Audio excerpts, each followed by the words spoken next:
സ്വർഗത്തിലേക്ക് ആരോഹണം ചെയ്ത യേശുവിൽ വിശ്വസിക്കുന്ന ഏവർക്കും ഈശോ മിശിഹായ്ക്ക് സ്തുതിയായിരിക്കട്ടെ. തിരുസഭ മാതാവ് ഇന്ന് നമുക്ക് നൽകുന്ന വചനധ്യാനം യോഹന്നാന്റെ സുവിശേഷം 6-ാം അധ്യായം 60 മുതൽ 69 വരെയുള്ള വാക്യങ്ങളാണ്. ഇതുകേട്ട് അവൻ്റെ ശിഷ്യന്മാരിൽ പലരും പറഞ്ഞു, ഈ വചനം കഠിനമാണ്, ഇത് ശ്രവിക്കാൻ ആർക്കു കഴിയും? തൻ്റെ ശിഷ്യന്മാർ പിറുപിറുക്കുന്നുവെന്ന് മനസ്സിലാക്കി യേശു അവരോട് ചോദിച്ചു, ഇതു നിങ്ങൾക്ക് ഇടർച്ച വരുത്തുന്നുവോ? അങ്ങനെയെങ്കിൽ മനുഷ്യപുത്രൻ ആദ്യം ആയിരുന്നിടത്തേക്ക് ആരോഹണം ചെയ്യുന്നത് നിങ്ങൾ കണ്ടാലോ? ഒന്നാമതായി ശിഷ്യന്മാർ പറഞ്ഞു, ഇത് ശ്രവിക്കുവാൻ ആർക്കു കഴിയും? ഈ വചനം കഠിനമാണ്.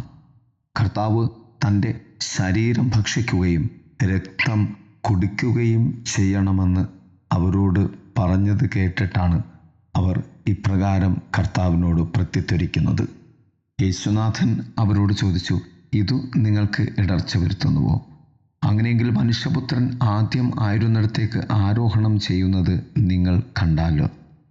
യേശുനാഥൻ്റെ വചനത്തെ യേശുവിൻ്റെ സ്നേഹം കാണാതെ, സ്നേഹമില്ലാതെ കാണുവാനും വ്യാഖ്യാനിക്കുവാനും മനസ്സിലാക്കുവാനും ശ്രമിച്ചാൽ അതൊക്കെയും ഗ്രഹിക്കുവാൻ, ജീവിക്കുവാൻ, ഉൾക്കൊള്ളുവാൻ പ്രയാസമേറിയത് എന്ന് തോന്നുമാറുള്ളതായിരിക്കും. യേശുനാഥൻ്റെ അഥവാ യേശുനാഥന് വേണ്ടിയുള്ള കുറവുകളെ, ബലഹീനതകളെ ഒക്കെ നാം നമ്മുടെ ജീവിതത്തിൽ ക്രിസ്തു സ്നേഹം നിറച്ച് സ്വീകരിക്കുവാൻ പരിശ്രമിക്കുമ്പോൾ അവയൊക്കെയും അനുഗ്രഹങ്ങളാണെന്ന് നാം തിരിച്ചറിയും. രണ്ടാമതായി, സ്വർഗത്തിലേക്ക് ആരോഹണം ചെയ്യുന്നു എന്നത് ദൈവത്തിലേക്ക് തിരികെ പോകുന്നു എന്നതാണ് അർത്ഥമാക്കുന്നത്. ഇത് മനുഷ്യപുത്രൻ്റെ മുൻ അസ്തിത്വവും സ്വർഗത്തിൽ നിന്നുള്ള അവരോഹണവും സൂചിപ്പിക്കുന്നു. ദാനിയേൽ പ്രവാചകന്റെ പുസ്തകത്തിൽ വിവരിക്കുന്ന മനുഷ്യപുത്രൻ്റെ സ്വർഗീയ രൂപഭാവത്തിൻ്റെ തലം നമുക്ക് ഇവിടെ വായിച്ചെടുക്കുവാനാകും.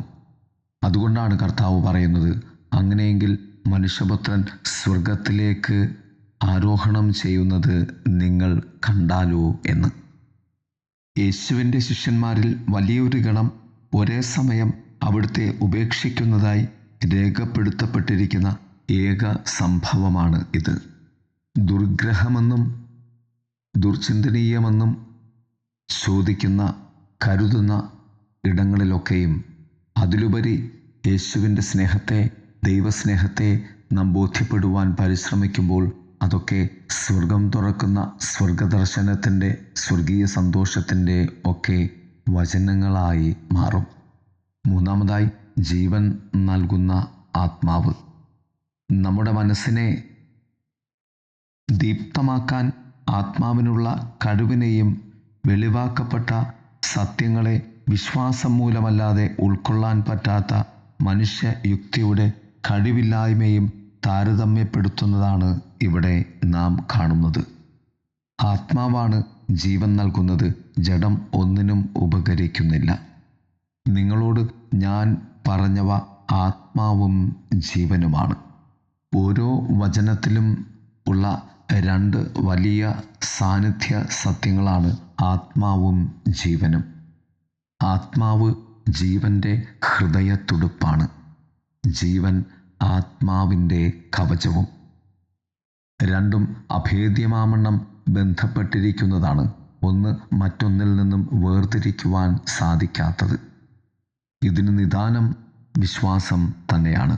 പ്രിയമുള്ളവരെ, വിശ്വാസത്തിൽ ഉദ്ധിതനാഥൻ്റെ അരികെ നമുക്ക് സ്വർഗോന്മുഖനായി ജീവിക്കാം.